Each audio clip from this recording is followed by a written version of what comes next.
राजेश खन्ना और डिंपल कपाड़िया अपने समय की हिट जोड़ियों में से एक थे।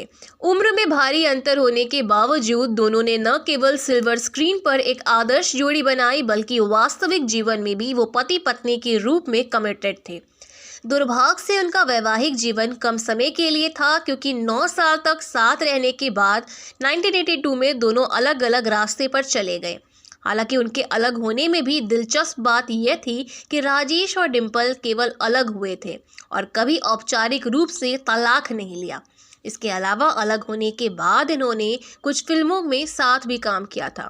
एक पुराने इंटरव्यू में राजेश खन्ना से एक पत्रकार ने पूछा था कि सुपरस्टार ने उस समय अपनी पूर्व पत्नी और एक्ट्रेस डिंपल कपाड़िया से औपचारिक रूप से तलाक क्यों नहीं ले लिया।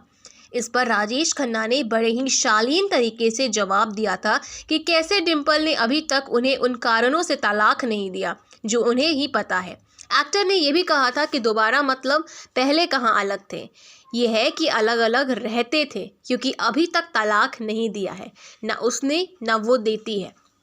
ये तो वो ही जाने कि किसके लिए नहीं देती, पता नहीं किसी के लिए।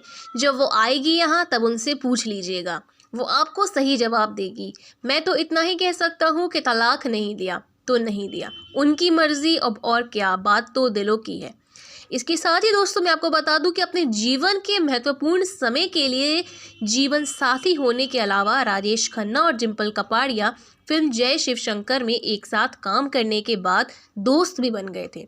डिंपल कपाड़िया ने अपनी फिल्म की शूटिंग के दौरान उस पल को याद किया था जब राजेश खन्ना ने डिंपल कपाड़िया को कड़ी डांट लगाई थी, जिसके बाद ये काफ़ी डर गई थी।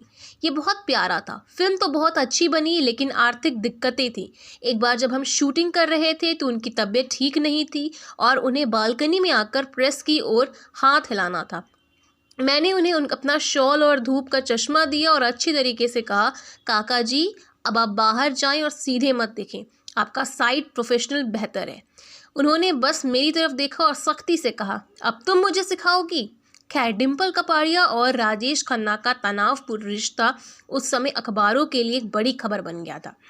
ये और भी ज़्यादा गपशप का विषय था, क्योंकि इस जोड़ी ने न तो अपनी शादी जारी रखी और न ही औपचारिक रूप से एक दूसरे से तलाक लिया था। डिंपल कपाड़िया, जो अपनी बेबाक राय के लिए जानी जाती है, उन्होंने याद किया कि कैसे राजेश ने शादी करने का फैसला गलत था, लेकिन फिर भी वह अपने पूर्व पति के बारे में कोई भी गलत बयान देने से बचती हैं। तो दोस्तों, आज की इस वीडियो में इतना ही। देश दुनिया की तमाम खबरों के लिए बने रहें हमारे चैनल पर। इसी के साथ जय हिंद, वंदे मातरम।